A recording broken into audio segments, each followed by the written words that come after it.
যিশু মোদের কেমন বন্ধু, বহেন পাপ তাপের ভার,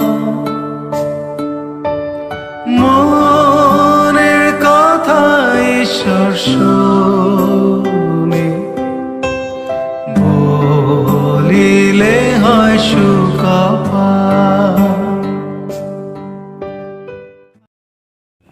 প্রভু যীশু খ্রিস্টের মিষ্টি এবং মধুর নামে আপনাদের প্রত্যেককে স্বাগত জানাই।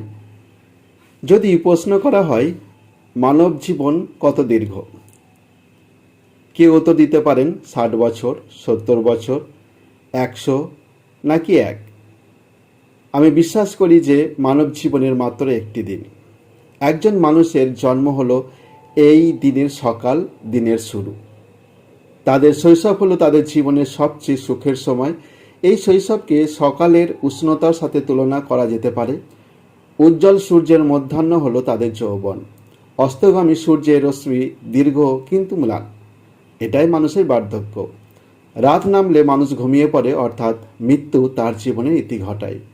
পবিত্র বাইবেলের গীত সংহিতা 103 গীতের 15 এবং 16 পদে আমরা পড়ি, মানুষের দিনগুলি ঘাসের মতো, সে মাঠের ফুলের মতো ফোটে, যা বাতাসে টিকতে পারে না আর নিজের জায়গাও ফিরে আসে না। মানুষের জীবন ঘাসের মতো, সে বনের ফুলের মতো প্রস্ফুটিত হয়। যখন বাতাস বয়ে যায় তখন তা ঝরে পড়ে বা শুকিয়ে যায় এবং তার উৎপত্তি স্থলের সাথে সংযোগ হারিয়ে ফেলে। তাই বলা হয় যে যেমন একটি ফুলের জীবন মাত্র একদিনের, তেমনি একজন মানুষের জীবনও। যিশাইয়ের পুস্তকে আমরা পড়ি, ঘাস শুকিয়ে যায় এবং ফুল ঝরে পড়ে, কিন্তু আমাদের ঈশ্বরের বাক্য চিরকাল স্থায়ী থাকে।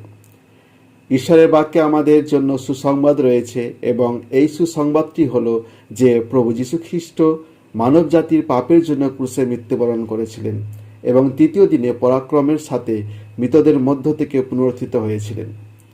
যারা এই সুসংবাদে বিশ্বাস করে এবং প্রভু যীশু খ্রিস্টকে তাদের ত্রাণকর্তা হিসাবে গ্রহণ করে, তারা পাপের ক্ষমা এবং অনন্ত জীবন লাভ করে।